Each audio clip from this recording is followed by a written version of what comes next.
TikTok, it's time to rock. We're here live, and Brad is on location. We thought maybe Brad was doing some kind of deep dive George Thorogood kind of tour. Brad. Well, I've got on his way to Delaware. I've got a deep dive Aussie pub to the left of me here, which is probably somewhere the majority of George Thorogood's music would have been played on, the old DJs back in the day, mate. So yeah, still being played. Yeah, probably some dingy band's going to play in the dingy corner of the dingy pub playing some George Thorogood tonight. We don't know. Yeah. Well, look, bro, we appreciate the fact that you've managed to get here. On location. You're doing a couple of things, obviously, in the background, so we appreciate that. And one of the reasons why we're on time, Simon, is because of that. So we don't want to we don't want to consume too much of the backdoor man's time. So all good. Yeah, glad to have you with us, though, bro. No, it's good to be here. It's all good. It's all good. It's in about 10 minutes. I'll be gone for about 2 minutes, and then I'll be back. And then we're back to the rankings as it is. We'll keep them talking. Don't worry, Brad is. Look, you gentlemen don't have any problem talking. I can tell you that. Oh, I think that's harsh, personally. Well, it's the same for me too. So. Yeah. Yeah. No. Well, you're right. It's a show where we do a lot of talking, obviously. And remember, we've had some comments about people saying, all you guys do is talk, and I said, well, yeah.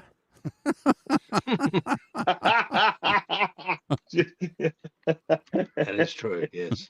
Talk. Hey, in the great words of George Thorogood, you talk too much. Yeah, well, that's right, mate. And I suppose we'll probably should kick the show off then, because we don't want to take advantage too much of your time, bro. So let's get the album rankings show started. And Rock Professor, if you don't mind, if you want to kick off the intro, because it's your selection, if that's okay. Oh my God, that was hardly warmed up. It's harsh. It's harsh, Simon. It's harsh. 804 starting the rankings. I mean, that's not 8. Whoa, wait, Mr. Seagoon, slow down. You're moving away too fast. I don't know what he's doing here, mate. People's we just up in the chat. Don't whoa.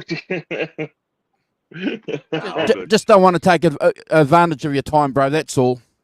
We do. That's all good, mate. All good. We want to make Brad sit in a car 3 hours. Because that's right. Well, Hugh Caldwell and Phil Byers and Johnny Hart Baker and Arthur Parsnips, they're all in the chat. Morning all. So, but I think we caught everyone on the hop by going live at 8 o'clock. That's scared them all. And we're on time. I know. I've got so much stuff in front of my records that I couldn't get the record. I've got this on vinyl, but I can't get out of the cupboard. There's like 94 boxes of books in front of it all. I can't. Some of them are so heavy I can't actually move them. Hefting stuff. Anyway, Brett Zeppelin, Derek. Good morning, team. Hope we're good. I'm late. Yes, Derek. What have you been doing? Oh dear. Well, as we have got better crack on, really. We are ranking the tracks of the Delaware Destroyer himself, Mr. George Thorogood. And I think if I'll ask you guys where you first came across him before I get into introductions. Brad, where did you first come across the mighty George Thorogood? I think I was talking to Andrew on Wednesday night about it, and it was predominantly back at a place called the Seabreeze Hotel in Sydney, Australia, where I used to play pool with a few mates, and we always used to have George Thorogood on the jukebox, and it was a really really cool time, and listening to this record.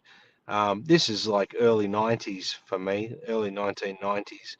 So for me, it's a pretty sort of time stamped music for me. Going to the pub, playing pool, having a few beers with the boys, and it's got that sort of vibe music to it. One bourbon, one scotch, one beer. Thanks, boys. Let's go.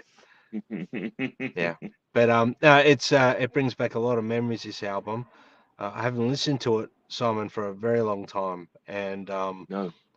I'm glad you picked it. Yeah. Yeah, well, it's it's kind of in our wheelhouse and the sort of thing we do, and as we've got a very short list of people and albums to rank it, or very long list. It's funny. It just occurred to me that I think I heard something on the other day, and I thought maybe yes, that's a good idea. Andrew, when did you first come across George Thorogood? About 81, 82 when I was a young guy, first couple of years of high school. In fact, I've got when we go through the photos, I've got a little bit of a thing there where I saw George Thorogood play here in Hamilton at the Founders Theatre back in 1983 when I was a young guy. And and I'd forgotten that when I was talking to Brad. Brad and I were having a conversation, as he mentioned, Simon. We were talking about this album, and every time I hear songs off this album, I always think of hanging out with friends, with mates, and drinking beer and parties and barbecues, because it was that kind of album, for a long time. Yeah. And then when I was listening to it, there's a couple of songs, and I remembered, Brad, there was one song in particular, and I dreamed about that song a couple of nights ago, because I remember thinking that was the song which kind of blew me away with slide guitar. So like you said, I'm glad that Simon picked this album, because it kind of crept up on me. I had these thoughts come into my mind, some thoughts and experiences, which is one of the reasons why we like doing this show with some of these albums. But I'm being honest with you, Simon and Brad and folks in the chat, I always have a smile when I listen to a lot of the albums that we talk about, but this album in particular has brought back a shitload, and I mean a shitload of memories. Great stuff. So, yeah. So, kind of glad that we're kicking off the show a little bit earlier than what we normally would, so that we can probably talk about some of those things. Yeah. Interesting. I'm the same as you, Andrew. Yeah. How about you, Simon? I've never seen him live, interestingly. I don't quite know why, but maybe he's never been to Bristol. But I've never seen him live, which would be great. But I first came across him pretty much because I worked in the record shop in 79 to 82, as everyone knows. And I think then I came across it then as I think probably the second album, Move It On Over. And went back, and so I've still got them there in a cupboard. I can't get into the cupboard because of the books, but I've got those first two albums. I've had them ever since, pretty much since they came out, because I think in that 77, 78, 79 period, alongside the punk thing, discussed this a bit, there was a kind of rhythm. There was an R&B kind of revival in the UK, like the blues band and 9 Below Zero and Dr. Feelgood, of course, and various other the Kersal Flyers and various other South End bands that were definitely more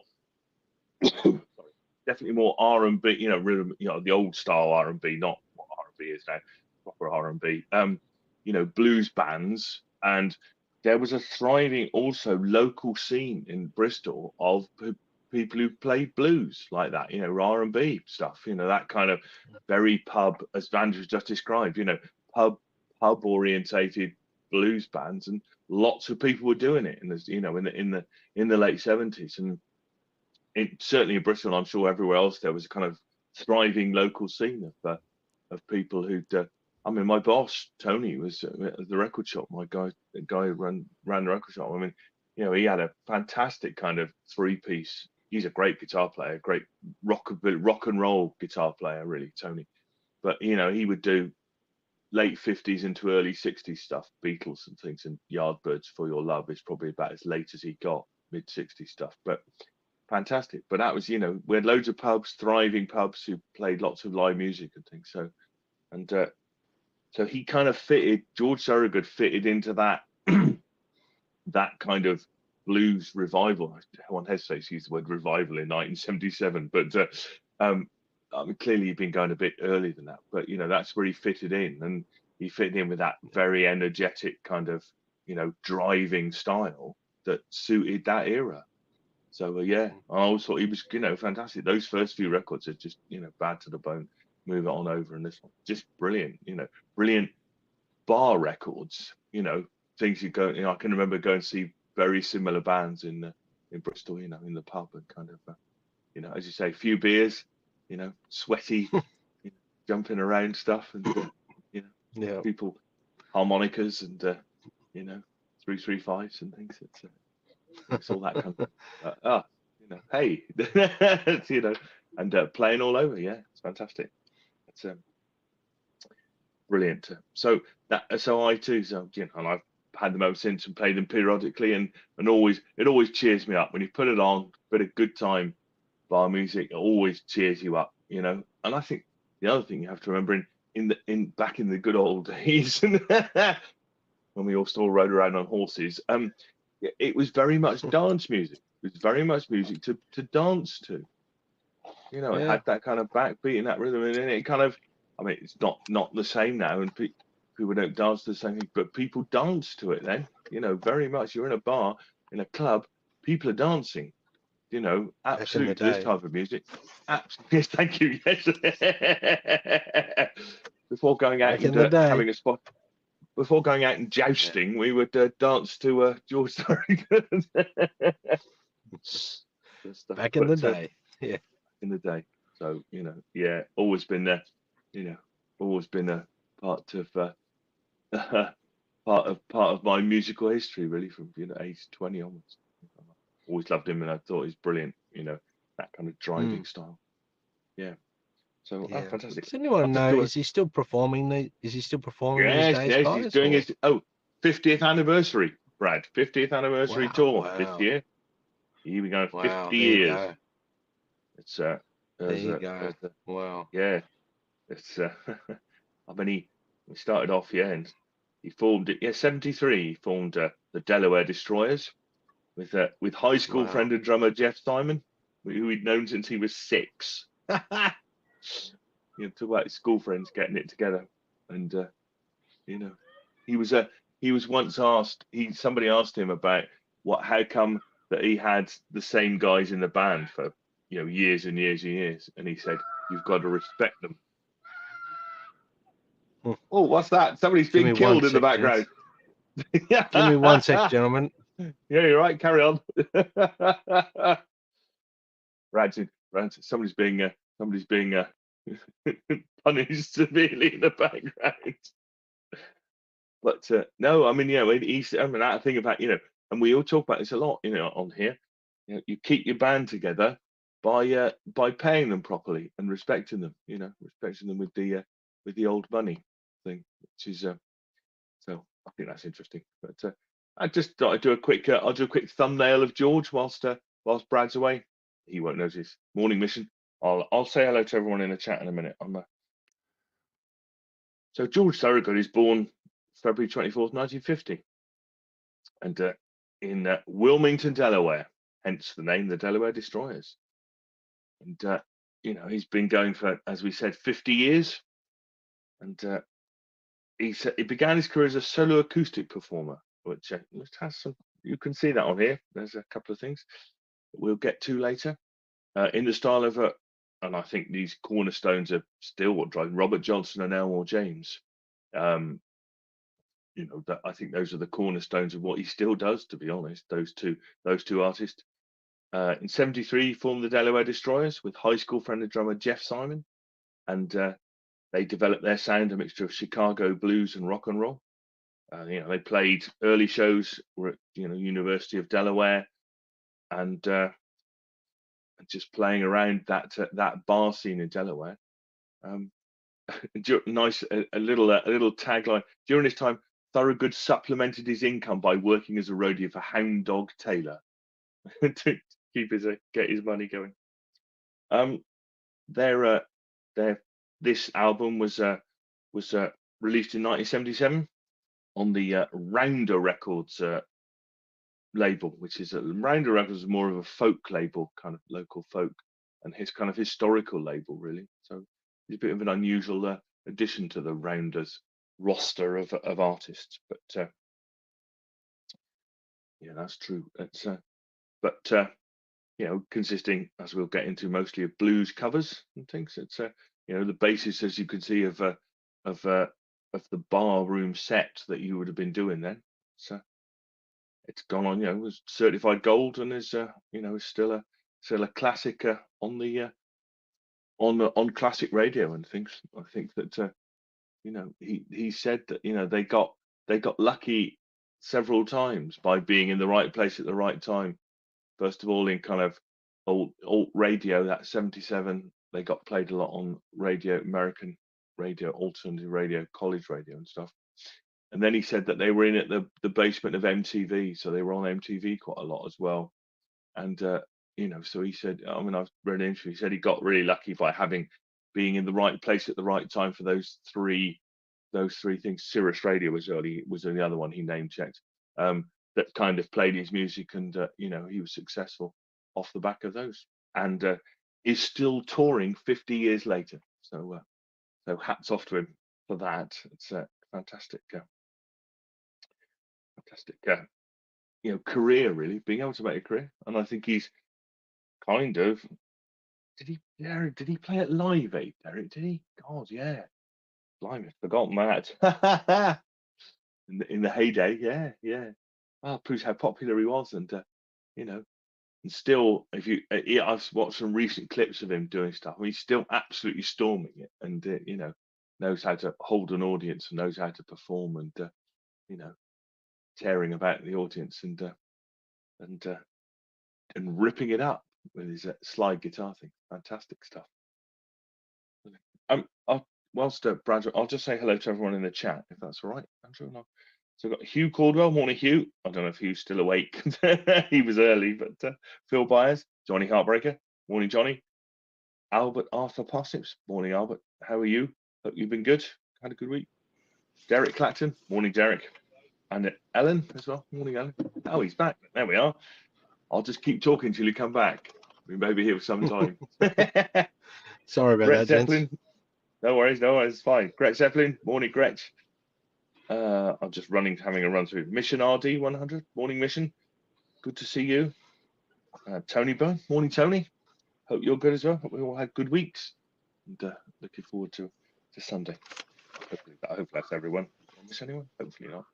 So yeah, fantastic. Good to see you all. If you haven't commented, comment, and we'll give you a shout out. That'll be fine. So, yeah. If you're ready for what's we're cracking on today, we'll get into the tracks. Let's do it. Yeah. So beautiful. So the yeah. It's just a long way from Rock Goes to, is it long way from Rock? Was he on Rock Goes to College as well, Derek? Was he? Blimey. Your memory's better than mine.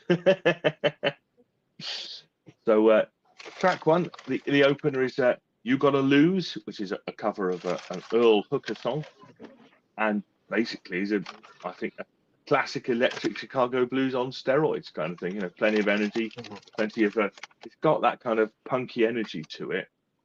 Great dynamic singing, guitar under the singing and stuff, and you know this is laying out the blueprint of the Thorogood experience with the slide guitar, you know, open tune slide guitar. And one of the things that did interest me about is there's a second guitar on it, but most of the time I'm hanged if I can hear a second guitar. Seems to be mixed down is what I'm saying. But yes, didn't seem to be much need. But on the records, I couldn't hear very much second guitar. There is some kind of intertwining, I think, but mostly it just seems to be George giving it large. Yeah, great. The bass and the drums doing exactly what the bass and drums do in these sorts of bands. You know, they keep it bouncing along, and and give it some swing, and then you've got that typical Thorogood slide guitar solo, melodic, bluesy, kind of high energy guitar solo. It's exactly what he does, as a band and things. And I think manifesto for the album, and if you want to go, need to play one track and you know what you were going to get, and I think there's no better opener than that. So I'm giving it 8.5 out of 10, but never a skip. Great opener, zippy opener. Who's going next? I don't know. Andrew, you can go next. Thank you. Thanks, Simon. Thank you, Brad, for coming back, bro. Yeah, look, it's a classic track, isn't it?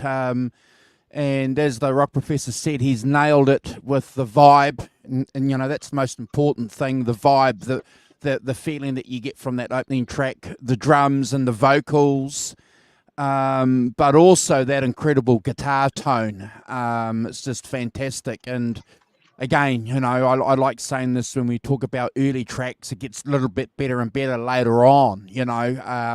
As far as I'm concerned, Simon, there's only one guitar player on this album, and that's George. And we'll just keep it that way. I do like the fact, though, you said that it's that Chicago kind of style where he.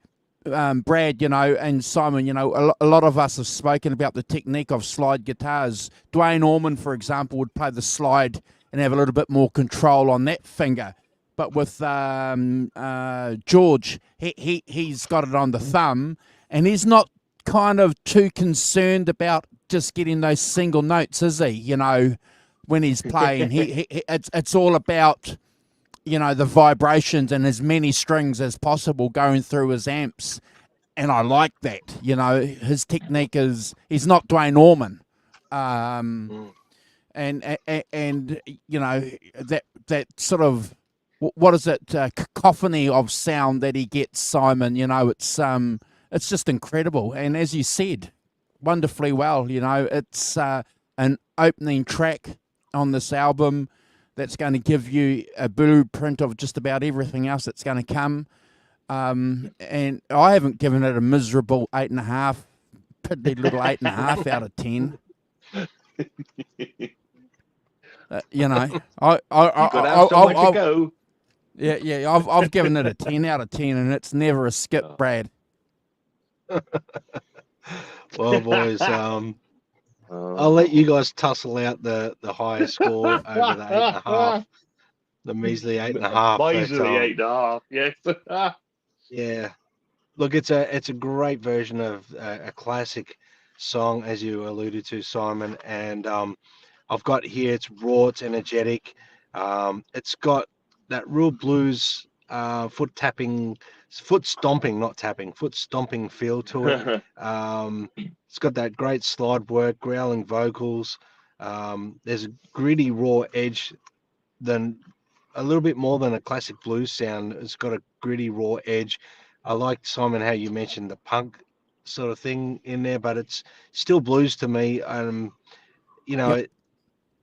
If you're going to talk about a remarkable cover version of a classic song and putting your own twist on it, this is a perfect example. I even picked up, listening to this album and this track in particular, ZZ Top might have listened to a bit of George Thorogood there. I'm just going to leave that out in the open. Sure. So for me, I don't want to sort of repeat what you guys have almost said word for word, but I too think it's an amazing opening track for the record. It brings back a lot of memories, this record, in particular the first 3 or 4 tracks on this album, and I gave it a 10 out of 10 and never a skip. Oh, Simon. ding. Sorry, Simon. My choice, I'm off to the doghouse already. It's track 1. It's a great opener. It's got that real sort of, it's a real foot stomping blues thing. It's got lots of energy. It's great. It's not, the word subtle doesn't come into this, does it? But it is a product of where he came from and what he was doing. That kind of blue, that kind of clubs, pubs, kind of thing that you're playing in, where you've got to get people up, you've got to get people moving, and you've got to hold them, and this kind of driving, energetic rock and roll is blues is gonna absolutely do that. I can remember it very clearly. That absolutely. So I might redeem myself next, but anyway, the next song is Madison Blues, which is Elmore James. Now, as I said earlier, Elmore James, I think, is one of his pillars of his approach. The slide guitar. He doesn't really play like Elmore James, but the fact that it's a slide guitar thing is, and clearly took that as an inspiration, not as a style, I don't think, but as an inspiration, and covering Madison Blues and clearly, and lots of people recorded this, including Fleetwood Mac on their 1969 Blues Jam in Chicago album. So with the slider vocals by Jeremy Spencer. So if you want to check that out, as Fleetwood Mac are one of the pillars of our of the show here. So it's right in the wheelhouse as a thing. It's a classic boogie song, isn't it? It's got that driving boogie, lots of slide. I like the spoken vocals for the verse and then the singing chorus bit as a kind of contrast thing. I think that's really cool. And with the slide interludes, great bass and drums again, pushing it forward, keeping it swinging, and I put looping drums, the kind of looping along drums thing. Great solo, great bluesy solo, and a nice false ending as well. We're all in for a false ending, and then back in with the solo to end. When I think of this album, this is one of the songs I think of. So it's as being part of its classic. So it's 10 out of 10 from me, and never a skip. And as far as I can, one of the classics on here. Yeah, good on you, Simon, and well done. And as Albert has said here, he's a staunch devotee of Al Moore and Hound Dog Taylor.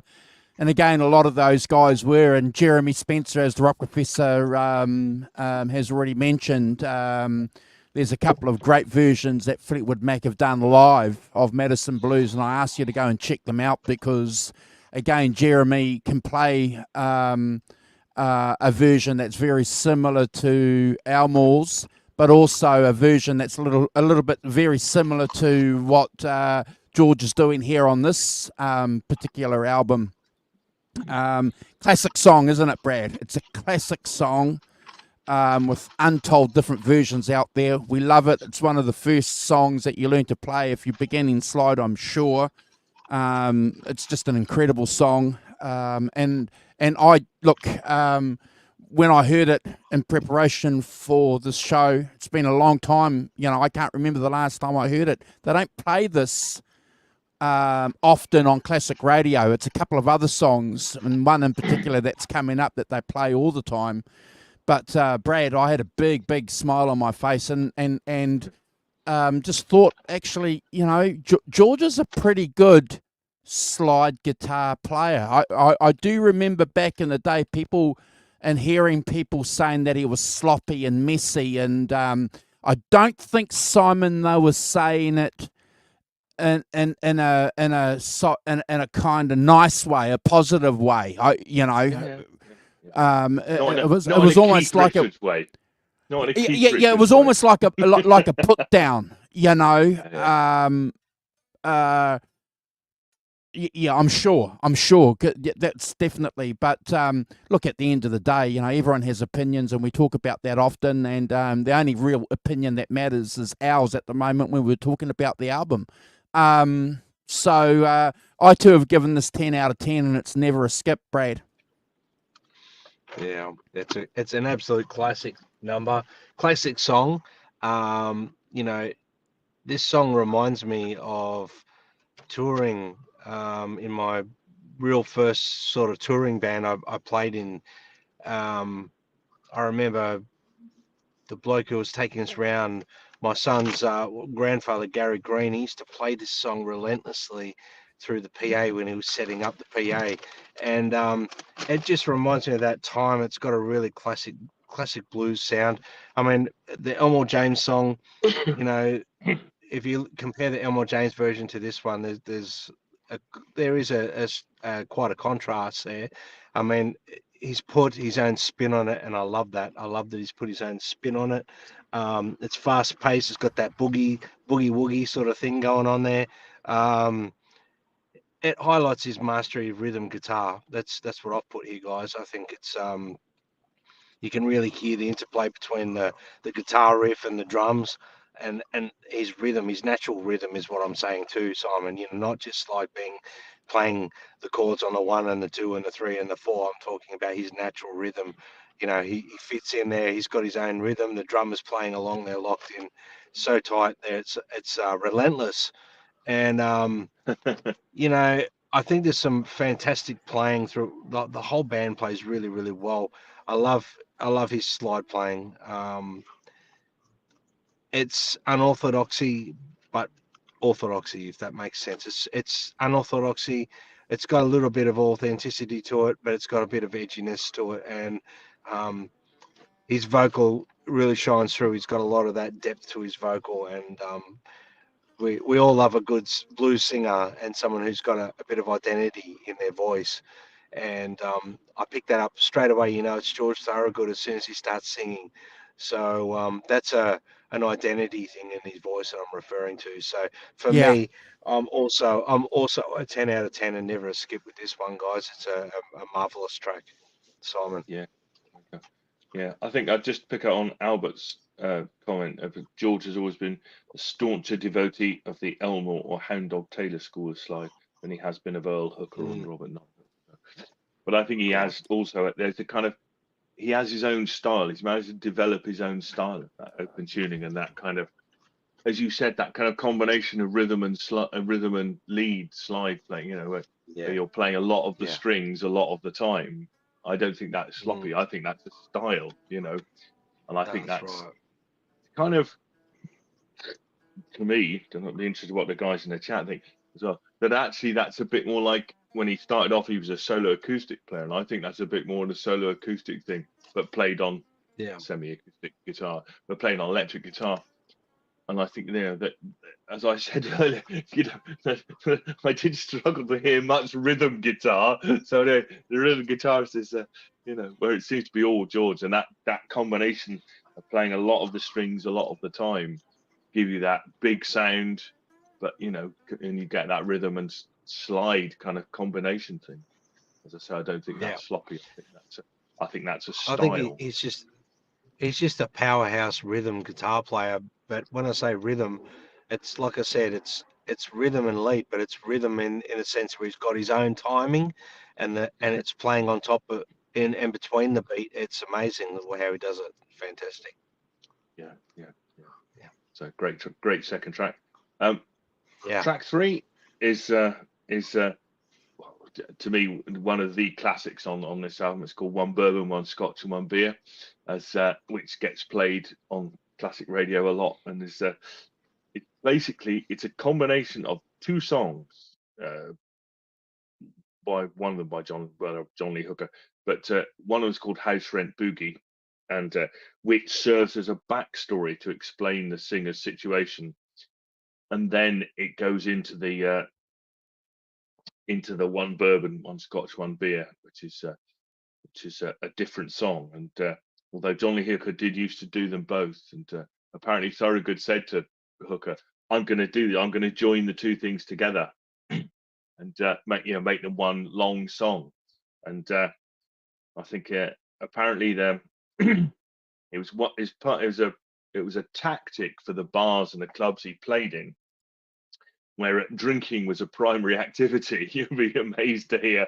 And the crowds could be inattentive and kind of sometimes hostile or whatever, but he could stretch this song over like 10 minutes of this kind of, and it starts off with that just stamping your foot and playing that hooker thing and he kind of, and what I wrote down was it kind of, it's just like a Shaggy Dog story, isn't it? He starts off with a story about being, not losing his job, not being able to pay the rent, getting booted out by his landlady, and kind of going around that before going off to the bar. And I think that kind of Shaggy Dog storytelling kind of thing, that spoken blues stuff draws you in, doesn't it? It's there to draw the crowds in. You're just doing this rhythm underneath, and whilst you're doing this tale, and then you kind of break out into the second half, the one bourbon, one scotch, one beer kind of thing, and then you're into that kind of, I was drinking bourbon whiskeys, and then he starts to sing and he starts to really get into the rhythm of it, and you can see that over 8, 9, 10 minutes, that you draw people in, you kind of, and it gets their attention.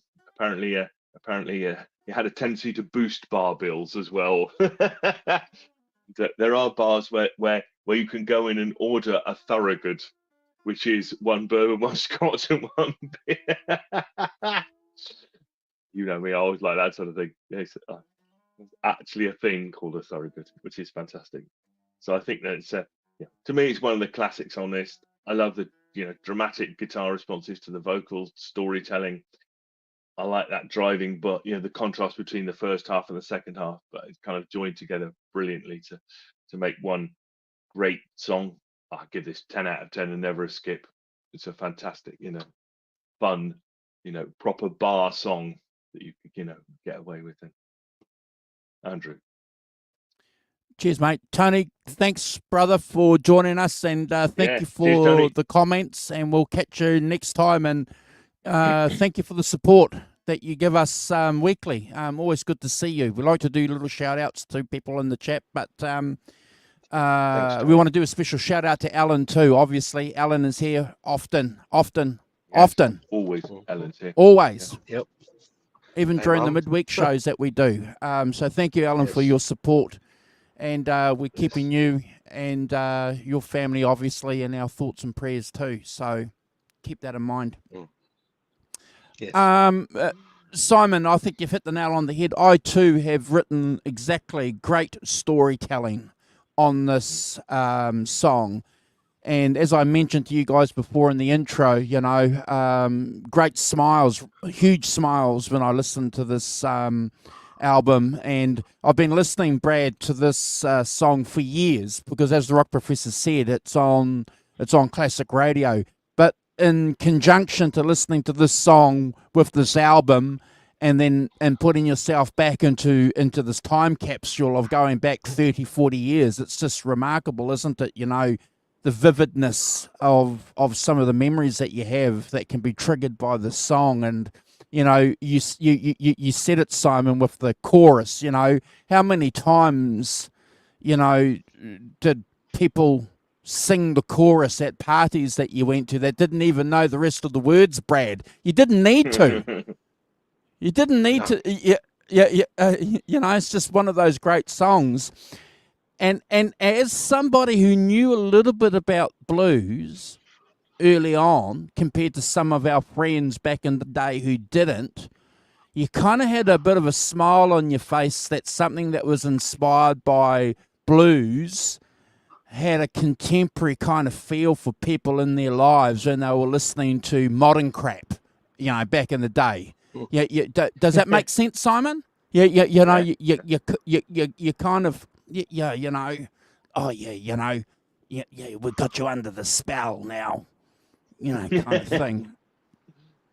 8.5 minutes, guys, the song. Yes. 8.5 minutes. When I saw them play this live, they played it for 15 minutes.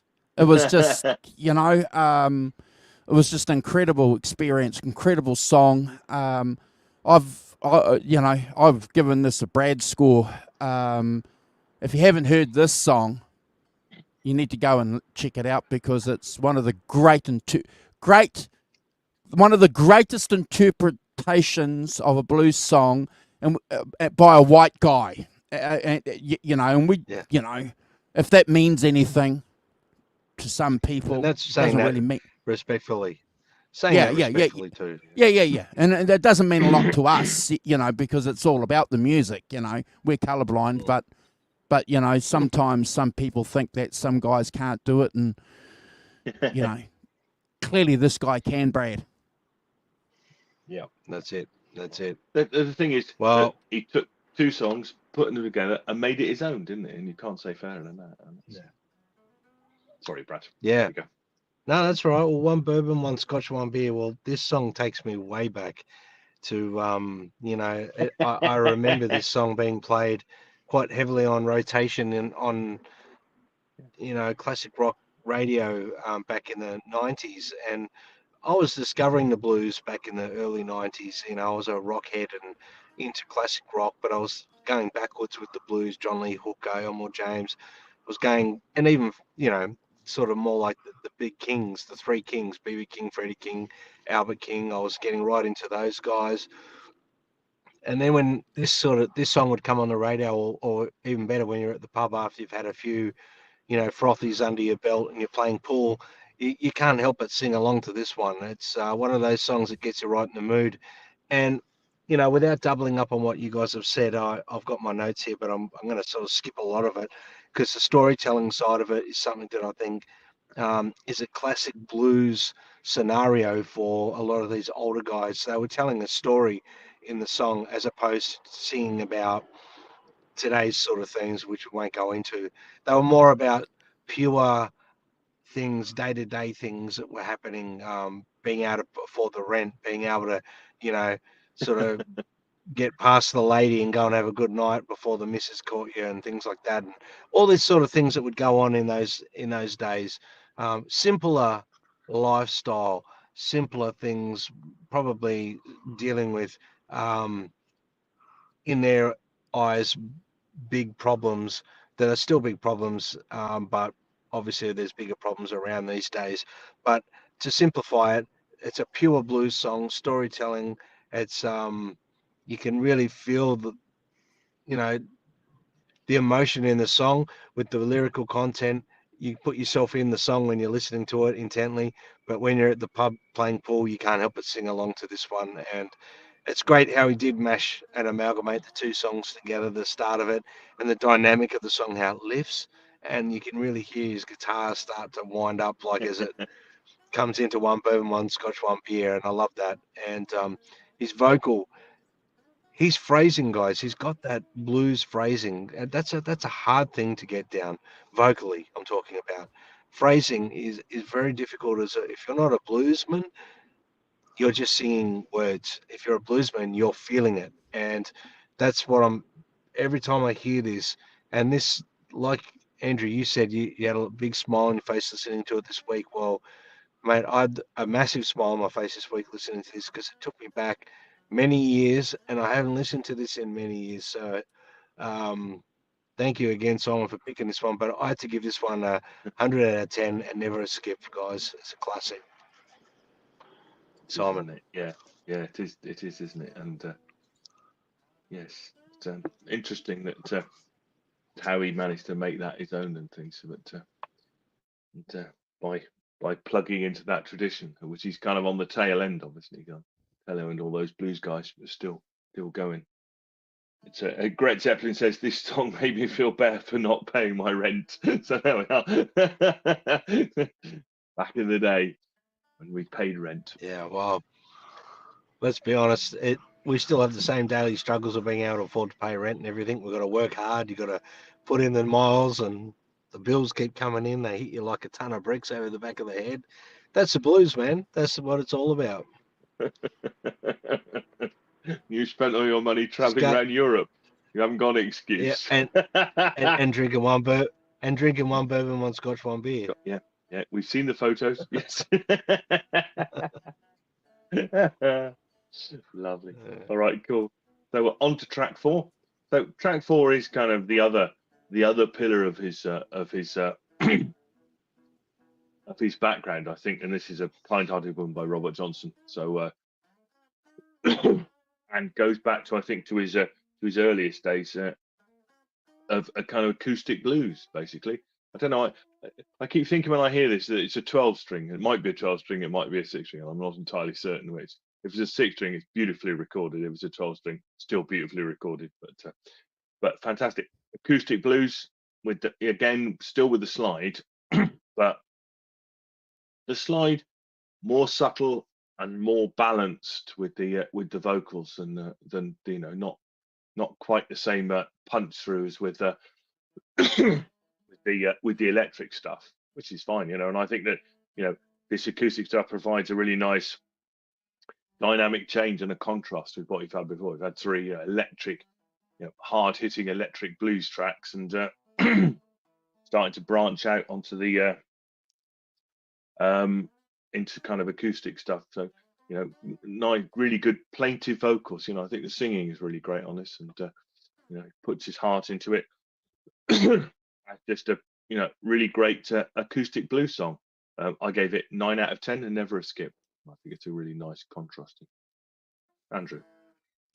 Yeah, you said it all, Simon. And unfortunately, folks, we have to repeat sometimes some of the things that the presenter gets to say. But it's the perfect song, Brad, isn't it, to play after the song that we've just heard? It's the perfect song. And again, I'm going back to when we used to play this, on it was taped on a cassette, that we used to play at parties. And so, and we would play the whole thing. So that's when you would have a beer. That's when you would go and get the beer, or go and run outside and run up against the back fence and do what you need to do up against the back fence, and then, yeah.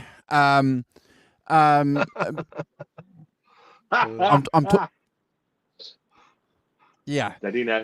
Those. Steady now. Steady now. Leave it. Leave it. I don't know what you got up to on the back fence, Andrew. Well, it could have been one of two things. Yeah, well, I'm either one of them. Yeah. Yeah.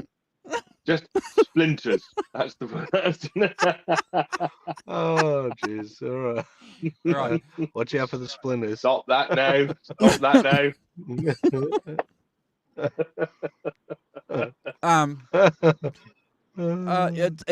Look, it's the perfect song, isn't it?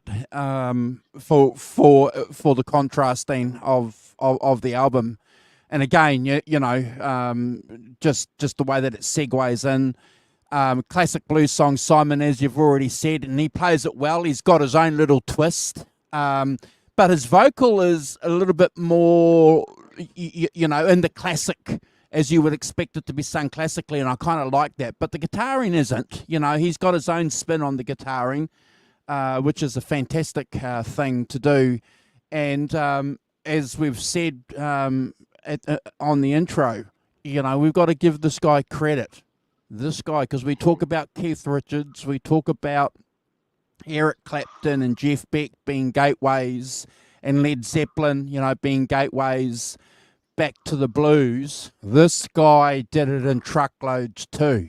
This guy was pointing the signpost back to these other dudes. So, we've got to give him credit for that. Simon, I too have given it 9 out of 10, and it's one of the best versions of a classic blues song. Brad? Yeah, look, you guys have, Andrew, you just summed it up as well. Both of you guys are summing these up really, really well. It makes it hard to go third, but it's a Kind Hearted Woman's always been a classic, one of my favorite sort of Robert Johnson songs. And, it's given the electrified sort of blues treatment a bit with his style, because he's got that style. Even when he plays acoustic, it's got that electric feel to it. It's a full version of the song. Yes. And there's a full sound I put here. And George Thorogood, his guitar playing is standout. His vocal is a little bit more traditional Delta blues, maybe stylings. He's trying to get that. That's what I've got here. He's definitely paying homage to that Delta blues roots, and he's infusing it with his signature rock blues, which I don't know what you would call it, power blues or whatever you want to call it these days, or whatever they call that electric blues sort of feel. But he's given it a fantastic feel, and it's the type of blues song that when you start getting into Robert Johnson and you listen to this song, you know you've heard this song before. A number of artists have covered it. This is one of my favourite versions of it. I gave it 8.5 out of 10, and never a skip, guys. Awesome. Simon. Yeah, good. Yeah. And I think that you could tell somebody's thought about the programming of the album and stuff. And track 4 is definitely where you're going to put the acoustic song. As a thing. One before the last track on side 1. I like side 1 and side 2 in these shows. So track 5, the last track on side 1 is "Can't Stop Loving," another Elmore James song. And I think we should make the point that these are all credited to the original artists, and they're all credited to the people who wrote them. Straight down the line. So hopefully they earned a bit of money off it, and they were still alive. But so this is back to the kind of the Thorogood wheelhouse, really, of that fast driving blues that we've heard on previous tracks on this side. I think it's straight in. It's got that pulsing bass and that driving 4/4 beat, really propelling it along, and that provides a great bed for what is. But let's face it, George's guitar and vocals, where he sings and he plays and he plays and he sings and he sings and he plays. And again, really great slide guitar solo and things. And then there's all those little licks that he plays between the, it's not that he plays, when he's singing, between the he's always playing those little licks and the little things that keep it interesting and keep you interesting, and I think that the other thing I'd say is, that for the most part, he doesn't outstay his welcome, does he? On any of these songs, he hasn't. He's got the showcase, which is one bourbon, which is 8.5 minutes long. But pretty much, this is 3 minutes long, and exactly the right length. It's an energetic 3-minute song. Does exactly what it says on the tin. For me, a great closer to side 1, and I gave it 8.5 out of 10. Andrew. Again, Rock Professor, you've nailed it. And you might remember during the week, if you're up to date with the channel, I did a bit of a advert for the channel called "It's Only Music" with the Rock Professor. And then I had to revert to Brad and Andrew's real names. I couldn't say the Rock Professor, the Backdoor Man, and that dude Andrew. But there might be one coming for you, Brad. It's Only Music with the Backdoor Man. The Rock Professor, the Backdoor Man, and the Boss. But we do have our Rock Professor here, and look, thank you, Simon. I think you've nailed it. Perfect song for a vinyl album to end side 1. It's a perfect side, Brad, for a perfect debut. Got to remember, folks, that this is the debut album of this outfit. This is not the 3rd or 4th album, in a career. This is the first debut album. And I had to kind of remind myself a couple of times, because you're kind of thinking, shit, these guys are really good. Just want to talk a little bit about, we've got some guitar picks coming up, but there's a couple of things that I'd like to talk to you about, because I have tried to play slide over the years. And one of the great things about George Thorogood is that he uses a Gibson ES125, and he's got P90s in that Gibson. He's not using humbuckers, and he uses P90s on purpose because and also it has a center block through there, so it's not going to have a lot of feedback like a Casino does, which is fully hollow. And one of the great things about having the P90s as opposed to humbuckers, and Brad and Simon, you guys have got experience with playing with P90s, is it gives you a little bit of clarity when you've got those amps turned up. And because he's not using any pedals, Brad, and you see him too, when you see him live, he's often always right in the volume. So he's doing it the classic way. And the tonal variations, Simon, that he gets, that you mentioned on the song, is solely because he's just, you know, a master of his guitar. He's mastered that instrument and the volume, and that's basically it, you know. So from that perspective, the guy's a genius, and certainly somebody, you know, that needs to be mentioned, up there with, you know, guitar innovators. I think you know where I'm going, guys, with that. Guitar innovators, even though it's, yeah, maybe guitar innovators of style, you know. Yeah. Does that make any kind of sense? It does. Yeah, it does. 100%. Yeah. Yeah. And because of that, you know, it's just, you know, the guitar solo on this on this song is great. It's fantastic. I too, Simon, have given it an 8.5 as well. Perfect ending for side one, Brad. Yeah. Can't Stop Loving. Classic. This is a Jimmy Reed song, isn't it? A classic Jimmy Reed song. Is it Jimmy Elmore Reed James. or Elmore Elmore James? Sorry, Elmore James. My apologies to Elmore James. It's a classic song, and the band, they're tight. I've got the band's tight. Thorogood's guitar tone, again, it's at the forefront. He's driving this one. Again, we hear a perfect example of what I was saying before. He's got his own rhythm within his playing, his own timing, and he's playing on right, like between the notes, between the beats. Sorry, he's playing his own timing, and that's what gives it such a distinctive sound. For me, anyway, it's a driving song. Like this song gets your foot stomping. You know what I mean? It's one of those ones, injects a little bit more of that rock flair into it as well, than the original. The vocal delivery is fantastic. I too, guys, without repeating everything you have said, I've given it 8 out of 10. 8 out of 10 and never a skip, but a wonderful track ended to side one. Wonderful. Simon. Yeah. So like you said, I just Mission RD's made a great comment. When I first heard that song, I thought it was ferocious. It reminded me more of Little Richard than Elmore James. I think that's good point. I think that's a really good point. A really good link, Mission. So thanks for that. It's really good. Yeah. Have you got some? I'm sorry, Mr. Walton. I failed utterly on the picks front, but I notice you have got some picks in spite of me, not because of me. Yeah, no problem. So I just want to remind you folks that we have a merch store open on the channel. If you want to go and support us, there's some t-shirt designs there that we've got, and we're going to be producing some more t-shirt designs. There might be some t-shirt designs of the Rock Professor on there and the Backdoor Man too. Who knows? I'll have to get a waiver from them that we can do that, because I would hate to be taking advantage of their handsome faces. Look,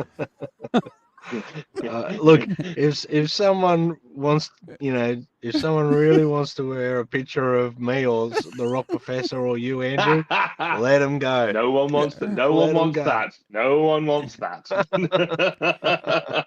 Do you guys remember?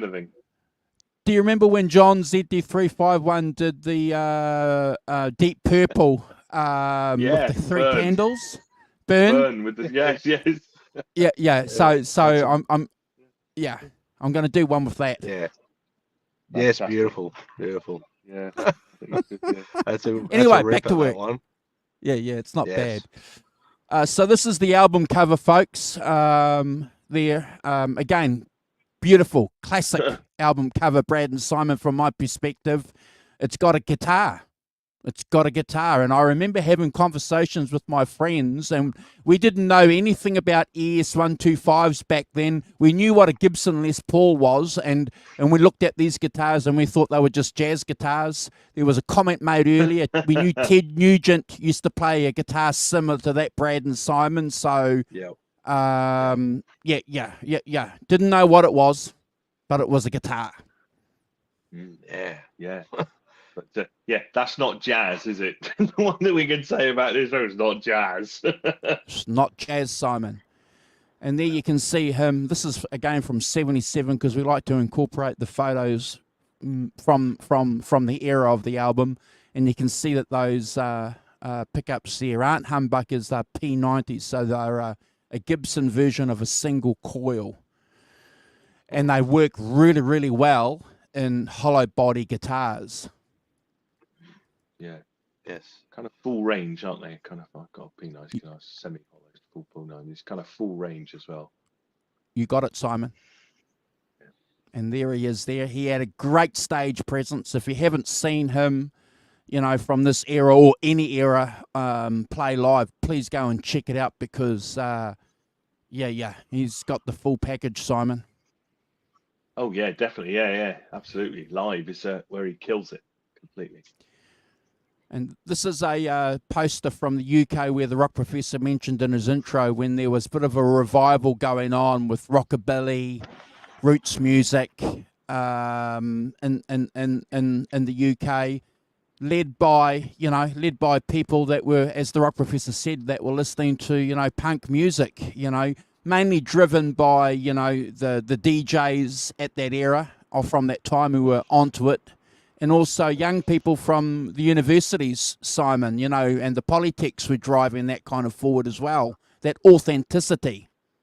Yeah. Well, it was an exciting time, you know, but for those different, because it wasn't just punk, it was, you know, the different styles, and this was definitely that blues R&B movement was definitely a thing in the UK, absolutely, with, you know, spearheaded by the Feel Goods. Big part of it.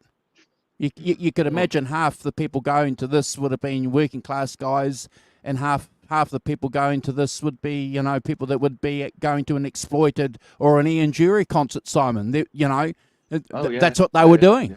Yeah. Oh, yeah. It's interesting, isn't it, that in the music press there's always a demarcation between these things, but I think in the audience there wasn't a demarcation. You know, I would go and see, you know, the blues band, or Dave Edmunds, or the Stray Cats, or, you know, and the Buzzcocks, and, you know, the Clash, and who, you know, you just went to gigs because you like, you know. And I think it was never, I never felt that narrow or that tribal about any particular in one form of it. It was just, you know, this is an exciting time to go and see bands. Let's go and see bands, you know. So that's a ES125. ES stands for Electric Spanish, folks, if you're not familiar with that. And that's one of the Electric Spanishes that George played. He had a few of them. And this is a photo of his signature one, Brad and Simon, that's available. Nice. A white one. Very nice. Beautiful. Yeah. Yeah, made it his own, didn't he? Yeah, had his own, you know. And I think that one of the things I was thinking of when he was, one of the things about him is you don't need to pay many notes before you say that's George Thorogood. You got it. Yeah. And if you could say that with, you know, with anybody in you know, in any genre or anything, if you can just say after a few notes that it identifies somebody by, you know, then I think that's, you know, that's a huge tick in the box, you know. And I think you could say that about him. Actually, few notes, that George Thorogood, you know, got his own unique style, and you can recognise it. So if you have a look there, this is a reprint of one of the many reissues that they've done, and Ron Smith is the second guitar on some tracks. On some tracks. So we don't know what those some tracks are, but Ron, can I say Ron Roadblock Smith? I wonder why he's called Roadblock, but fantastic name. But yeah, Ron, apologies. He was a big fella. See this. Yeah, well, clearly. Apologies, Ron, if you ever see this. That we're a bit undecided about exactly what your contribution is. And this is a little bit of information that I got. So here in my hometown, there was a Founders Theatre, which got bowled down about 3 months ago with some controversy, because people are saying that they shouldn't have knocked it down. But, you know, here in New Zealand, we don't have any sense of history, so we just knock shit down. You know, we just you know, fuck history. We just knock things down. Yeah, and then complain and whinge about it later on. Yes. Unlike you guys in Australia and the UK, where you've got some kind of rules and laws about knocking shit Blue down. plaques, mate. Blue Yeah. plaques. That's what we've got. Yeah. Look, to be honest Yeah. with you, I think Australia, we've been guilty of that too at times, Andrew. So there's, you compare like history in say the UK compared to, or in through Europe as opposed to Australia, it doesn't compare here. You know what I mean? It's like they've preserved their history, where Australia is a bit. How you going with that? So it sounds like New Zealand are like that or worse. Yeah, well, yeah. That's the political statement from the show for the next couple of months, I promise. But Yeah, we won't February, go into that. no, February the 15th, 83 is when I went and saw them, and they were really, really loud, and they charted. They were charting here. Yeah. They were number 31 with Bad to the Bone. So they did really well. Kiwis took to George Thorogood and the Destroyers really, really well. Simon and Brad, became a a popular band that I'd said to you guys before. Got many, many fond experiences and memories growing up listening to that music. Yeah, awesome. Sure. Yeah. Awesome. Well done, New awesome. Zealand, for taking it on. Great photos, Andrew. Great photos. Cheers, brother. Yeah. Yes, thank you so much, and apologies for my tardiness in not doing anything. See me after. Well, you know me. I'm always going to stick my nose and have a couple of photos every week anyway. So that's very that's kind. right. I should do more work and not rely on you to do it quite so. Brad, you're always really good at it. Me, not so much. So sorry, guys. I think I sent Andrew photos though. I think I might have sent him too much and ones that are too small and I don't know. I just whenever I see a cool photo relating to it, I usually just fire it at Andrew and I go, "You sort it out, boss." Yep. Works well. I just thought Mr. Walton retains editorial control. Poor. In other words, I say to myself when I send him a bunch of photos, "Poor bugger." You look, here's some stuff. You sort it out. Hey, Delegation. do some work, Upward. would ya? Hey, Upward Andrew, delegation. work. Very good. He's not doing anything else, of course. He doesn't have a real life and a business to run. And stuff. No, you don't have any of that. His life revolves around this damn channel. Yeah. When he's in his garage going, "Hi, Andrew here."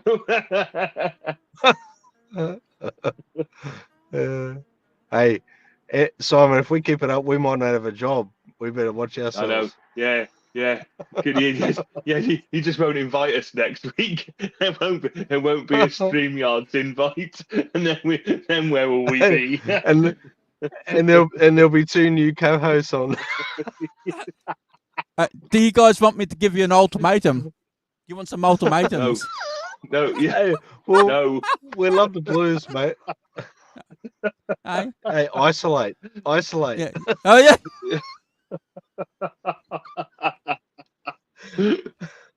All right, enough. Yeah.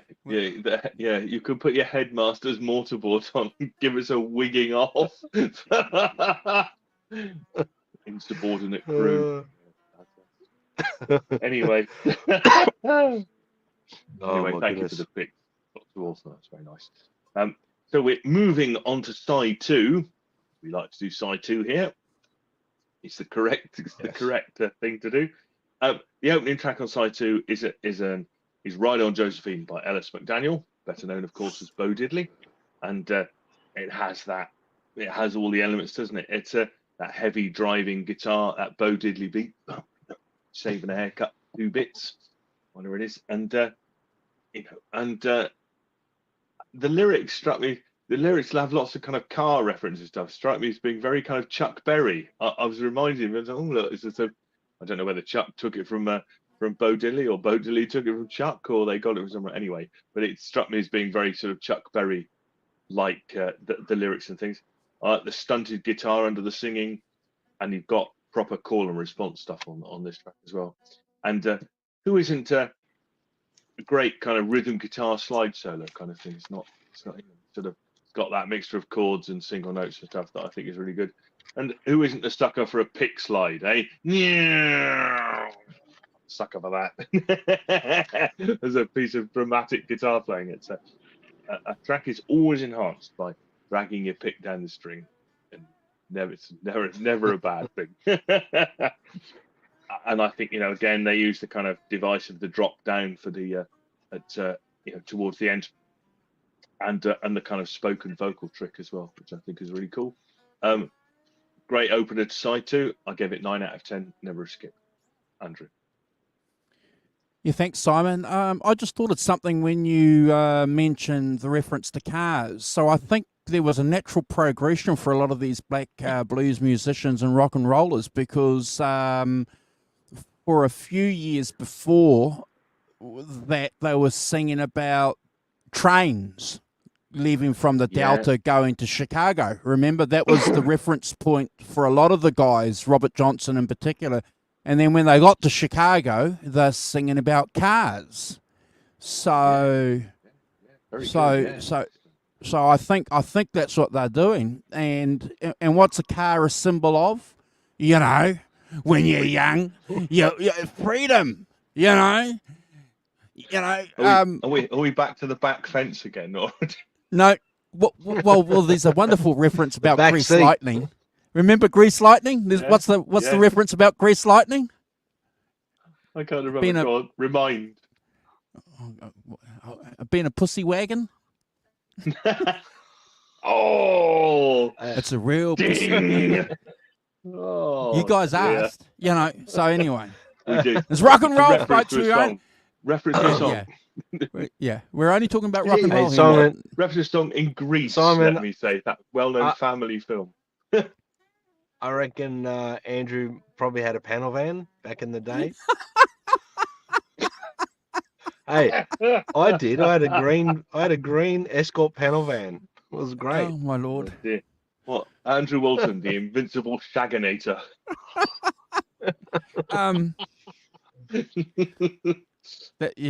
Holly, there are a lot of cats, Andrew. Yeah. Back to work. Stop that now.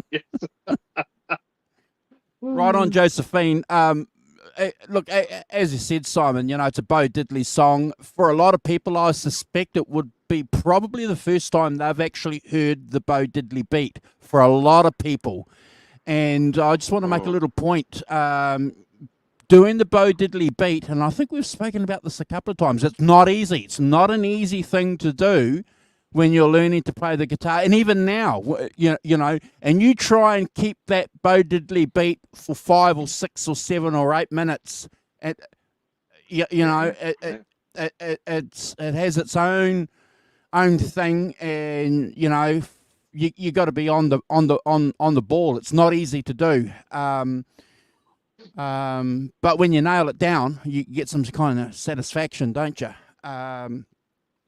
Brad, I don't know about you, but I just noticed on this track the extra crunchiness on the guitar, on his guitar tone on this track.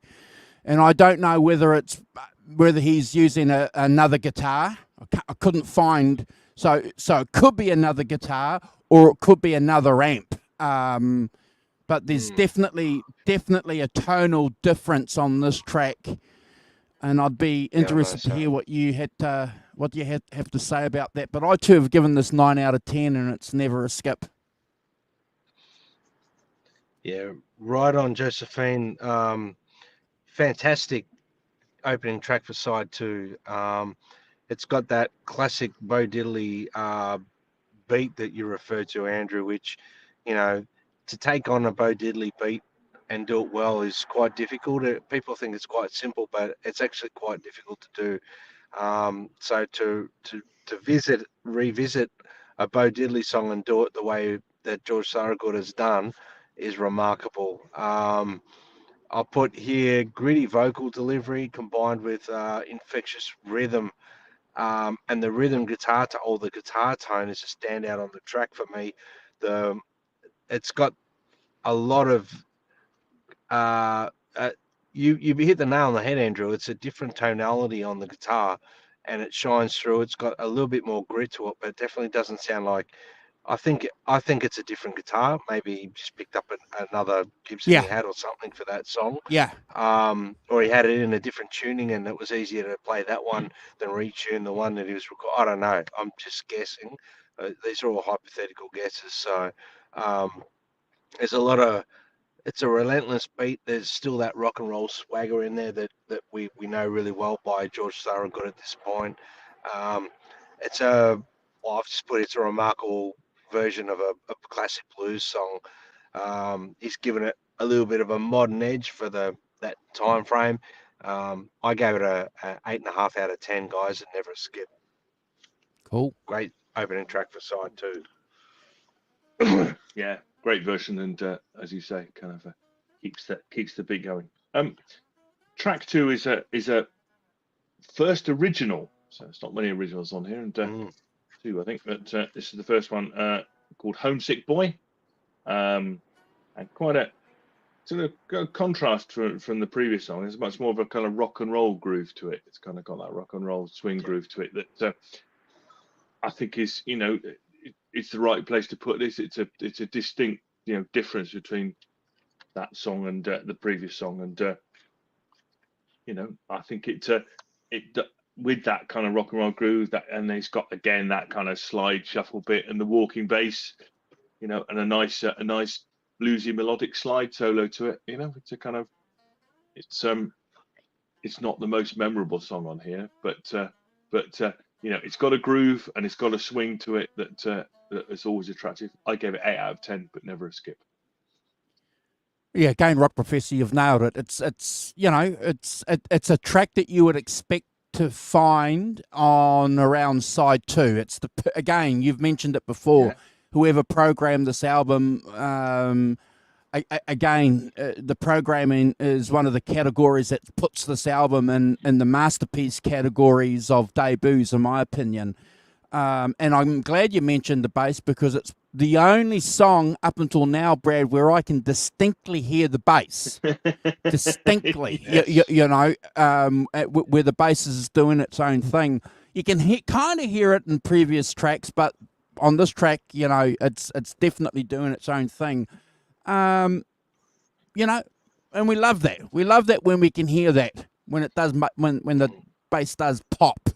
And I too, Simon, have given this 8 out of 10. And like you, it's just a good album song. Yeah, good mid-album song, isn't it? Keeps it going. Yeah. Brad. Yeah, Homesick Boy. I like the fact that he's put a heavy emphasis on putting classic blues songs together, making them his own and recording them, which is fantastic. But I love it when a blues artist does or write their own music as well. And being the first original composition on that album, it made me sit up and listen to it a little bit more. Not that I don't listen to the other ones as much, but it's just I like an original song because it gives you a bit of an opening to what the artist is actually all about, if that makes sense. Homesick Boy, it's got that. It's a bit of departure from the more upbeat tracks on the album. It has that Thorogood stretch out guitar thing that he does, a bit more, shows his ability to write and perform his own music and in that blues stylings, and it fits right on the album. Again, it's right in the perfect position for the record as well, so it's not getting overshadowed by other tracks that he's previously put on. The emotion in his vocals is I'll put haunting and moody, and the guitar work is outstanding. And I'll put this is a bit of a hidden gem on the album, and I gave it 8 out of 10, gentlemen. Never a skip. Awesome. Simon. Cool. So so track 3 on side 2 is John Hardy, which is a traditional song, and basically it's a traditional American folk song based on the life of a railroad worker living in McDowell County, West Virginia. The historical John Hardy is believed to have gotten into a drunken dispute during a craps game held near Keystone and subsequently killed a man named Thomas Drews. Hardy was found guilty of the murder in the first degree and was hanged on January the 19th, 1894, with 3,000 people allegedly in attendance. Hardy is believed to have made peace with the Lord in the morning before his death by being baptized in a river. So that's what it's about. It's about sort of downtrodden hero. It's an acoustic guitar and harmonica country blues folk song, isn't it? As a traditional. I think it's really interesting that it's that it's here. It really broadens out George's appeal. It's not like anything else on the record.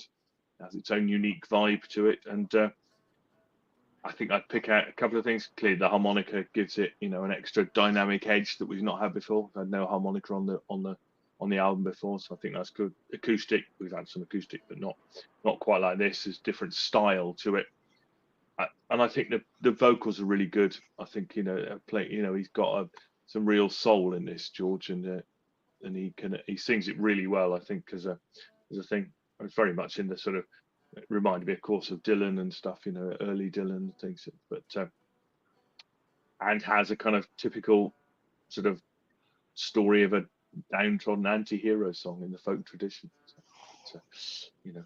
But I think it's got a vibe, it's got a feel, and it's it contrasts with everything else on the album. And I gave it 9 out of 10 and never a skip. And I think it's a fantastic diversion into something that is not the norm on this and not his normal style. So, Andrew. Yeah, it's a great song. It's a classic, and there's lots of good versions out there that bands have played over the years and performers have played. I'm a big bluegrass fan, and lots of bluegrass artists over the years have done versions of this song. It's a song that you need to probably, one of 10 songs that you need to learn if you go to a bluegrass band jam, Simon, because it's going to be there. It's just 3 chords, and you've nailed it. It's a song that in my mind Appalachian people were singing on their doorsteps. A lot of the songs that we were talking about on this album were played in the Southern Delta by black folks on their doorsteps. So we're getting a song now that clearly has a white American traditional perspective, and I like that. I like that contrast on this album. Didn't know anything about it though at the time, Simon, when I was a young guy. Didn't know. I liked the song when I was a young fella, but I like where the song comes from. You mentioned Dylan's influence on this song, or this song and this mood and this vibe having huge influence on Dylan, probably is what we should be saying. Probably, but I get he never did I get the Dylan reference, to it. And if you have any kind of memory, I've mentioned this to you guys before, that I'm a huge Justin Townes Earle fan. And Justin Townes Earle used this song. He wrote a song called "They Killed John Henry," and it's his version of this song that he wrote based on this kind of song. So go and check that out. "Who Killed John Henry" by Justin Townes Earle, and I love it because of that, because that archaeology, Simon. That has a big influence on me, on how I'm going to score the song, and I too have given this a 9 out of 10, and 40 years later, or 30 years later, or 50 years later, is it 50? Coming up to 50 years later, that this album, it's it's just remarkable that this young guy from Delaware picked this song. It's just remarkable. 9 out of 10, Brad. Yeah.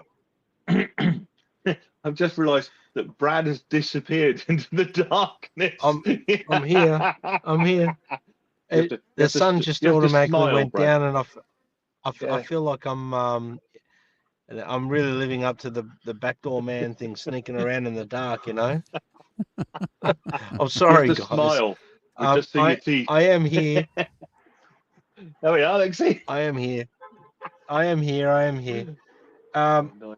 John Hardy, you guys have pretty much summed it all up. It's hard to follow sometimes the curse of going third. Every time I know I'm presenting an album, the next week I know I'm going to be going last, and I think, damn, I'm not going to get everything I want to get in. It's a fantastic version of this song about the outlaw John Hardy. It's given a little bit of a George Thorogood treatment. That's what I've put here. I think it's a fun version of the song, the way he's recorded it. It's a deeper cut on the album. It's got, the only other thing that I'm going to say on here that you guys haven't sort of spoken about, it really highlights the band's versatility in comparison to some of the other songs. But and George Thorogood's vocal on it again is fantastic. I think, like I said before, and I'll say it again, his vocal, as soon as he starts singing, you know exactly who it is. So I've given it an 8 out of 10, guys. I never skip. Simon. Yeah, fair. I think that's fair. So that was John Hardy. So the fourth track is on this side. Penultimate track is "I'll Change My Style," which has more of that kind of country blues kind of swing style to it. It's not as heavy as some of the other tracks. It's definitely on the lighter side, and I think that goes well with the John Hardy track. I think that's it's good place for it to be, and I think it does an excellent job of moving the style from the John Hardy to the final track as well. And I think that's, in my books, that's as much of its job as anything else. It's a pretty straightforward song. It's got great steady swinging drums and bass, great vocals, and a really good slide solo. I gave it 8 out of 10, but never a skip. And good transition song. Andrew. So I'm just reading my notes here, Simon. So "I'll Change My Style" is the next song. Yep. That's the one we're doing. Yeah. Cool. Thank you. Yes. I'm sorry to bore you with some background details, guys, but not at all. do you remember in the intro I said to you guys that I dreamed when I was listening to this album, I had a dream about this album, and when I listened to this song, to the album the next day, I listened to this song and I remembered Simon and Brad distinctly being blown away by this song years ago, and that memory sort of obviously getting buried because of all the other great songs, that George Thorogood is known for, and the big memories of singing and drinking beer and all those kind of stuff that Brad said, playing pool and stuff like that, and at rugby parties, and this song being, or some of the songs on this album and other albums that he did, Bad to the Bone, just being big points of your memory. But I remember, Brad, listening to this song and being blown away by the guitar tone, and also the technique that he had of playing slide. I think this was the album. This was the song. That may have just pushed me into hearing slide, because it was after this album, or this song, I'm sure, where I was listening to the Rolling Stones albums and hearing slide guitar, Simon, that I wasn't hearing before. Yeah. So go and check this song out, and because of that, because of my dream about the song on this album, I have to give this a Brad score. Oh, wow. Boom! Nice. Yeah. Kaboom! Yeah. Kaboom! Yeah. Brad score. Yeah. I have to, just because of that, bro. So I just, what has to be one of my favorite tracks because of that. Cheers, bro. The way it strikes you. Yeah, fantastic. Awesome. That's really good. Yeah. Brad. I'll change my style. It's a classic, this song, isn't it? It's got that sort of bluesy vibe with a slight rock twist again. Thorogood, he's showing off a little bit more vocal range on this, a little bit more emotional depth as well. The band's playing it. They're playing it. They're serving the song perfectly. They're playing a little bit more in the pocket, a little bit more laid back, a little bit more relaxed, I'll say, than previous songs, giving the song a little bit of breathing space. But there's still plenty of musical punch in the song, which I think is a signature George Thorogood thing. I think that resonating throughout the record is, and records that are after this as well. He's got that punch, that George Thorogood punch, and I gave it a 9 out of 10, guys, and never a skip. But I'm gonna go and reassess the song now, Andrew, after listening to your explanation about having the dream and where you're at with it. So that could change, but 9 out of 10 at this point, and never a skip. I feel rather churlish giving it an 8 now. I think I can stand in the corner. But I haven't had a dream about it, so that's my defence. You don't need to. 8's still a good score for it, but yeah. Well done. So the last track, you'll be pleased to hear, the last track on the album is Delaware Slide, which is another George Thorogood original, and it's a kind of, I picked up, it's kind of feels like it's really about his life as a touring musician. There's lots of references to the I-95 that runs down to Florida, down the spine of the East Coast, and clearly he's been up and down there a lot, playing on the cities and the towns off that I-95, which is like the spine of his life as a touring musician. I like that. I really like the percussive rattle on the guitar. There's a kind of percussive element to it that's I think really good. Not like anything else on here. It's got great.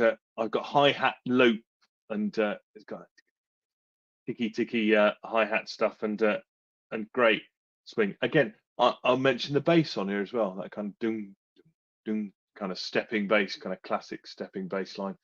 That is one of the other songs where it kind of stood out for me, the bass playing, and where you noticed it as being more than just the bedrock for the guitar. Great slide solos, and I like the fact that they use the old the drop out thing as well. So 322, and the bass and the drums drop out, leave just George on his own, and then they come back in to give it a kind of lift again. So you're using dynamics, dropping it of playing it. So I think it's really good.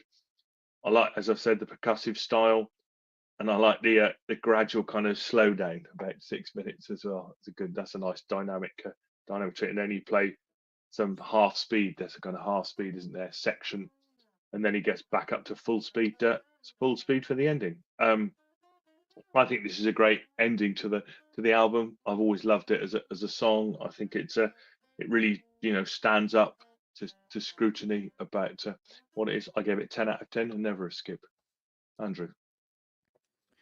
Yeah, if I said to you guys that the last song was incredible, this song here, again, Simon, I have to congratulate you for picking this, because it had been a long, long time since I've heard this song. And again, I'm repeating myself. I love my slide guitar. I'm a student of it. I try and play and listen to as much of a variation and variety of slide guitar from that blues and rock and roll style. And you, Simon, alerting my memory into this artist. I'd kind of forgotten, that he was, or should be that important. This is 8 minutes of pure power. This is one of the greatest examples of of rock and roll, blues, electric, slide guitar. Go and check it out, folks. It's just fantastic. You know, the contrast that the rock professor mentioned, you know, about how the other instruments drop back and allow this man, you know, this guy to just punch it forward. It's just incredible.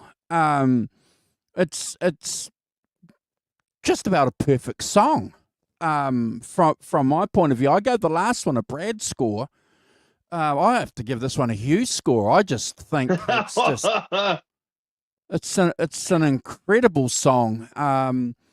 And again, Simon, you know, thank you for giving me the opportunity to go and put on my slide guitar playlist, you know, George Thorogood, because he wasn't on there.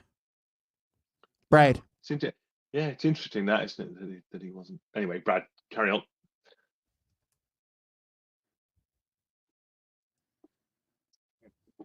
Brad's talking, but we can't hear what he says.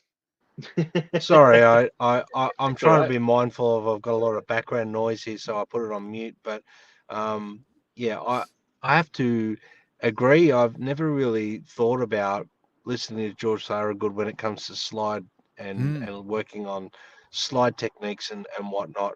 But moving forward, I definitely will refer to George Thorogood whenever I put my slide on my left hand and give it a run. Look, the last song, great way to end a fantastic debut album. Delaware Slide. It's the second original, isn't it? The second original that he's put on the album. Yep. Yeah. The best. Yes, and it's over 7 minutes long. I put that, so it's only 8 minutes or something, isn't it?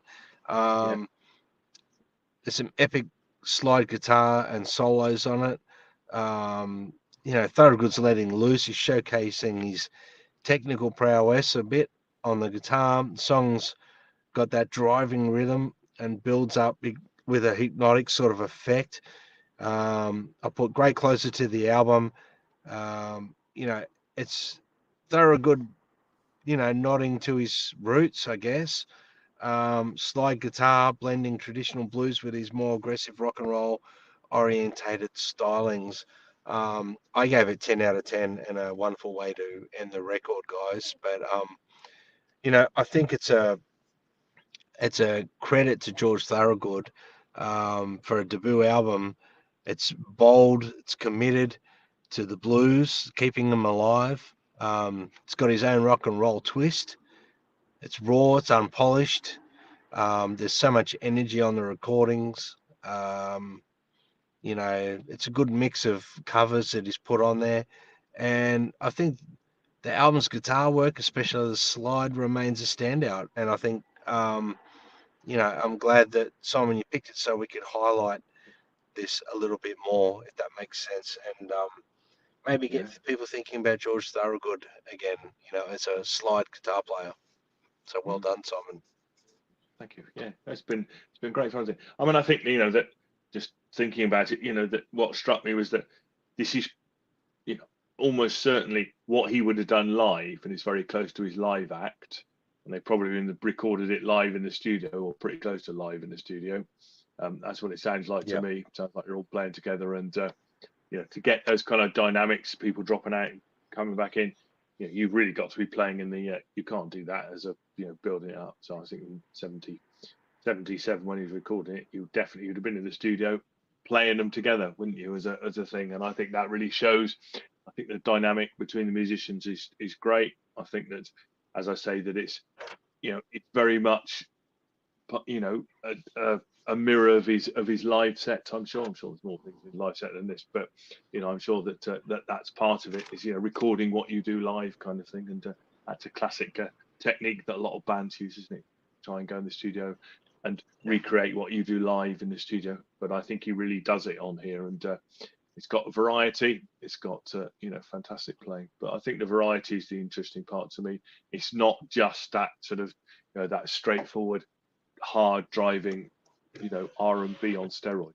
There's a lot of different things to entertain you. So awesome. No, I appreciate it, Simon. It's been a wonderful wonderful album for you to pick, and I'm just mindful of what Brad's doing, folks. So I haven't told my co-hosts what we're doing next week, folks. So we're going. This is what we're going to be doing next week. So you guys need to. We're going to be doing a Zoso show next week. Right. This month is September. September, otherwise hey. known as September. So we said every now and again that. We said every now and again that we were going to get together, and we were just going to sort of get together and have a bit of a chat. So I thought what we'll do is we'd get together and we'd talk about our thoughts and our experiences, Brad and Simon, with this wonderful DVD collection that came out a few years ago. Yeah, man. Beautiful. And we'll put up some pictures, Brad and Simon, some photos, and we can talk about that. But how do you guys feel about getting together and just talking about Led Zeppelin for an hour and a half, 2 hours? Terrible. Well, I can't think of anything worse. Listen, that sounds like it'll be, like pulling teeth, Andrew. Yeah. I can't believe you.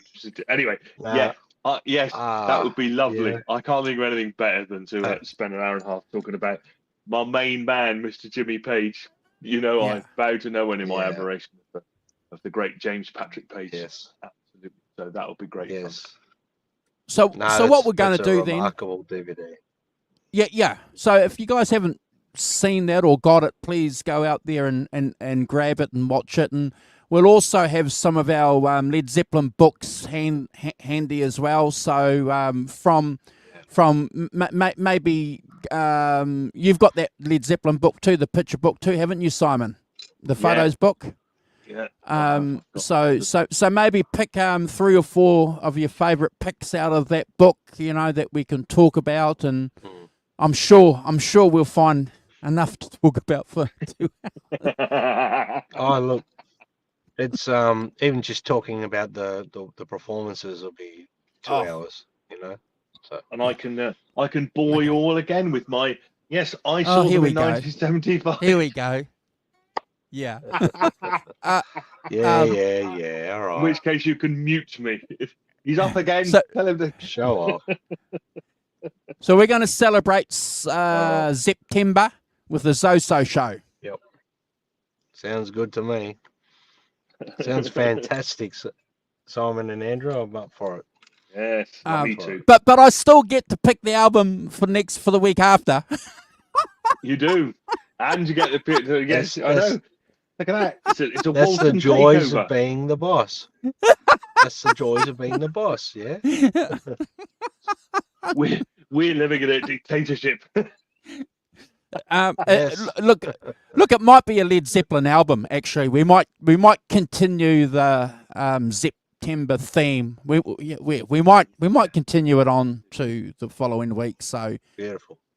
If you're all good in the chat, ladies and gentlemen, not gonna complain about that, Andrew, at all. No. Is there one we haven't done? Have we not done all the Zeppelin albums? No, we haven't done them all. Done all. No, there's a few. There's a few we haven't done. Oh, excellent. No, it's fine. I'm not complaining. Yeah. It's just like using it. No, sounds like a plan, guys. All right. Well, thank you, bro. We're going to let you go. We're going to get the Rock Professor to do the final shout out. And thanks, as ever, everybody, for joining us live. And we'll see you next week. You want to do the shout out, Rock Professor? Yes, Derek, I did. But let's not go there. It's troublemaking. So lovely to see Ellen. Take care, Ellen. Lovely to see you. Hope all is good. Derek as well, fantastic, great stuff. Derek and what else we got?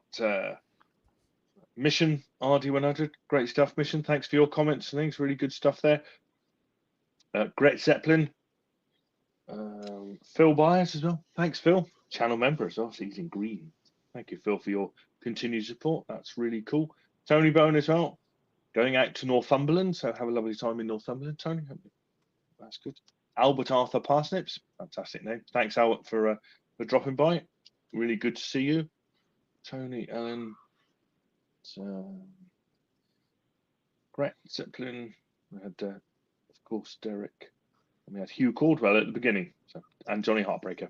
So thanks everyone for fantastic comments and scores and everything else. Thank you for joining in the bit of fun, and thanks for indulging me with George Thorogood. And we'll see you next week for Led Zeppelin. Oh, what a classic! Must have done 4. Not really. Yeah, well, that's right. I remember waiting. We spoke about that one other Zozo show, and again, we'll rehash our thoughts and memories. Remember, we were waiting to get that when it came out, when they, we lined up to get it. Yes. Oh. Yes. And I was glued to my TV screen for about a month. I didn't go anywhere, didn't do anything unless I had a gig on the rest of the time. Stuck in front of my TV screen with my son right beside me watching it, flat out. One of the best DVD packages ever. Yeah, brilliant. Ever released, absolutely. Yes. A lesson. All right. A lesson to lots of other bands about how to do it. But anyway, this is quite next week. Yes. Take care, all. We're out of here. Yeah. Take it away, God boss. Bye-bye. Bye.